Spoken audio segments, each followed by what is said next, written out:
अमावस्या का तात्पर्य चंद्रमा के उस चरण से है जो अमावस्या के तुरंत बाद होता है। इस दिन हमारे पूर्वजों और माताओं की याद में महत्वपूर्ण और आध्यात्मिक समारोह किए जाते हैं।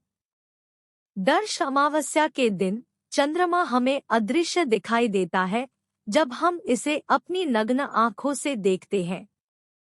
ऐसा माना जाता है कि इस खास दिन पर विनाशकारी ताकतें अपनी योजनाओं को अमल में ला सकती हैं। नतीजतन कुछ अनुयायी द्रोही आत्माओं की उपस्थिति के जवाब में अनुष्ठानों में संलग्न होते हैं। यह संभव है कि इन भयानक शक्तियों का हमारे जीवन पर नकारात्मक प्रभाव पड़े। कुछ व्यक्तियों में मानसिक बीमारियों के विकसित होने या दूसरों की तुलना में पागल होने की संभावना अधिक होती है। इसके अलावा नवजात शिशु इस अशुभ दिन पर विशेष रूप से बीमार होने की चपेट में आते हैं। दर्श अमावस्या के रूप में जाना जाने वाला दिन कृष्ण पक्ष के समापन का प्रतीक है और इसे हिंदू कैलेंडर में सबसे महत्वपूर्ण दिनों में से एक माना जाता है। लोग ब्राह्मणों या गरीब लोगों को कपड़े, भोजन और अन्य उपभोग्य वस्तुओं के साथ साथ अन्य चीजें भी देते हैं। वहीं शनिवार को अमावस्या होने की स्थिति में उस दिन को शनि अमावस्या कहा जाता है। जब वे एक ही नक्षत्र में होते हैं तो सूर्य और चंद्रमा को मिलन कहा जाता है। लोग अमावस्या की रात के दौरान नकारात्मक परिणामों या बाधाओं को दूर करने में मदद करने के लिए सकारात्मक ऊर्जा प्राप्त करने में सक्षम हो सकते हैं।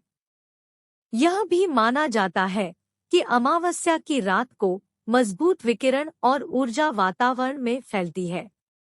दर्श अमावस्या की कथा। पौराणिक कथाओं में बरहिषद नामक प्राणियों के बारे में एक कहानी है।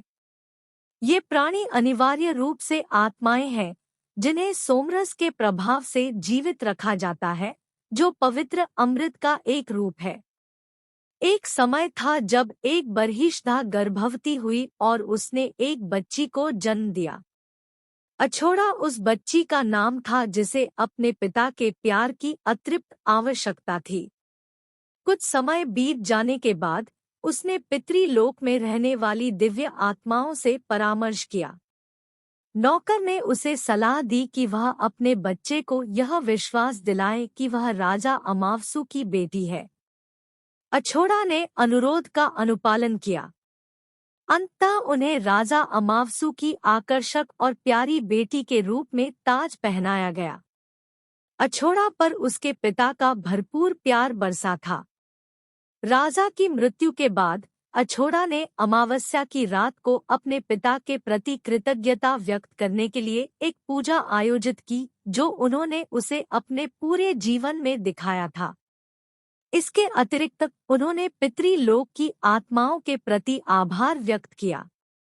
उसके बाद रात को अमावस्या के रूप में जाना जाने लगा और लोगों ने इस दिन अपने पूर्वजों और अन्य प्रियजनों की सराहना करने के लिए श्राद्ध अनुष्ठान करना शुरू कर दिया, जिनका निधन हो गया था।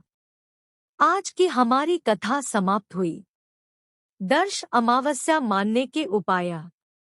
दर्शन अमावस्या के दिन तिल के तेल से 16 दीपक जलाने और सूर्यास्त के बाद दक्षिण की ओर मुंह करके रखने की धार्मिक प्रथा घर में सौभाग्य लाती है। पूर्वाभास इस विकास पर अनुमोदन के साथ देखते हैं। दर्शन अमावस्या के दिन कपूर में गुड़ और घी मिलाकर पूरे घर में धुआं भर देना चाहिए।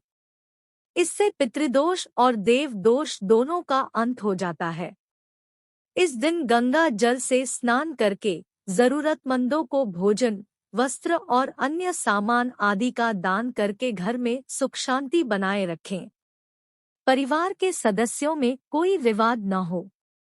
इससे आपका सौभाग्य बढ़ता है।